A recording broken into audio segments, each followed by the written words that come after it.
he had been confronted again by the scribes and Pharisees, who had confronted and affronted him throughout his entire time here on earth. They were trying to trip him up. They were not able to do that. They were twisting the law to try and have some type of legal means to destroy him. They were successful in twisting the law, but a twisted law is not valid in any way, shape, or form.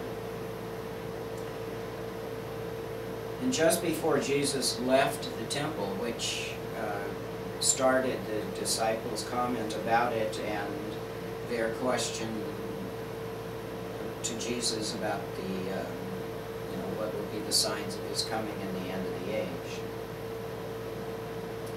And this is the last part of this.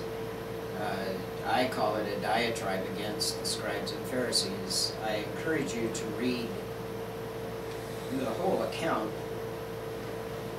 Can you give us that text one more time? It's in Matthew chapter 23, starts with verse 13.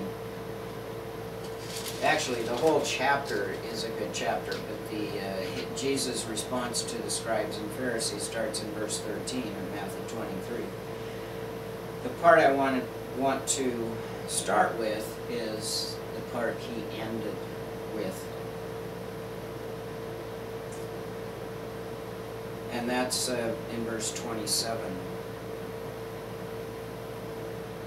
And this does not sound like gentle Jesus, meek and mild, mamby-pamby, stand back and let everybody walk all over you. Yeah, this is the letter rip Jesus. And but I can't help, I've seen more good Christian people destroyed by bad Christian people just because they're trying to be like Jesus.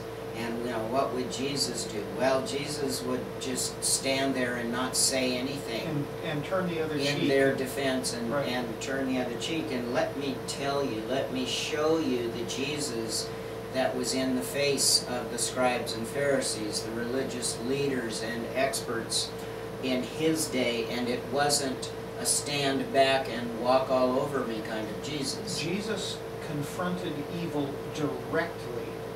And there's a difference between this idea of turning the other cheek. It depends on to whom you are turning the other cheek. You see, there's a difference here, and this is great stuff. Absolutely. This is great stuff. Verse 27. Woe to you, scribes and Pharisees, hypocrites! For you are like whitewashed tombs, which on the outside appear beautiful, but inside they are full of dead men's bones and all uncleanness. Even so you too outwardly appear righteous to men, but inwardly you are full of hypocrisy and lawlessness. Woe to you, scribes and Pharisees, hypocrites! For you build the tombs of the prophets and adorn the monuments of the righteous, and say, if we had been living in the days of our fathers, we would not have been partners with them in shedding the blood of the prophets. Consequently, you bear witness against yourself that you are sons of those who murdered the prophets. Fill up then the measure of the guilt of your fathers. You serpents, you brood of vipers, how shall you escape the sentence of hell? Therefore, behold, I am sending you prophets and wise men and scribes. Some of them you will kill and crucify, and some of them you will scourge in your synagogues and persecute from city to city, that upon you may fall the guilt of all the righteous blood shed on earth, from the blood of righteous Abel to the blood of Zechariah, the son of Berechiah, whom you murdered between the temple and the altar. Truly, I say to you, all these things shall come upon this generation. And then I imagine there's a pause, and Jesus turns, and he looks at the city. Imagine he's standing on the portico of the temple. He looks at the city and he says, "Oh, Jerusalem, Jerusalem, who kills the prophets and stones those who are sent to her. How often I wanted to gather your children together, the way a hen gathers her chicks under her wings, but you were unwilling. Behold your house. It is being left to you desolate. For I say to you, from now on, you shall not see me until you say, Blessed is he who comes in the name of the Lord."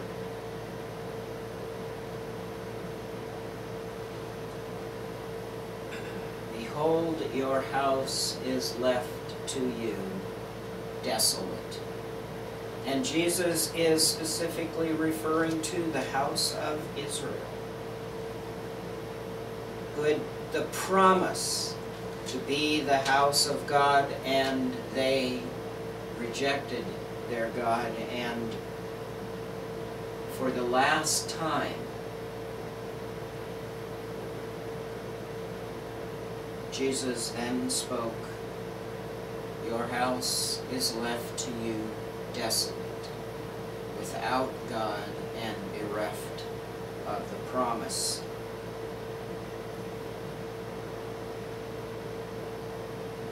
So then we have the account as Jesus leaves the temple,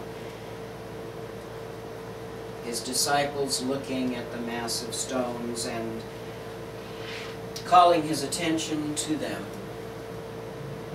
Jesus' response is, "Not one of these massive stones will be left standing upon another that will not be all thrown down."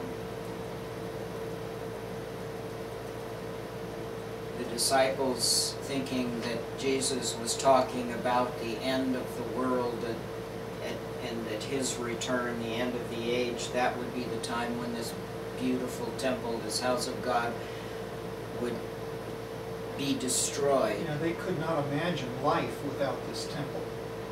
Life on earth would have to cease to exist if the temple is gone. They asked Jesus, tell us about when will these things be and the signs of your return. And Jesus starts out with a warning which we all must heed.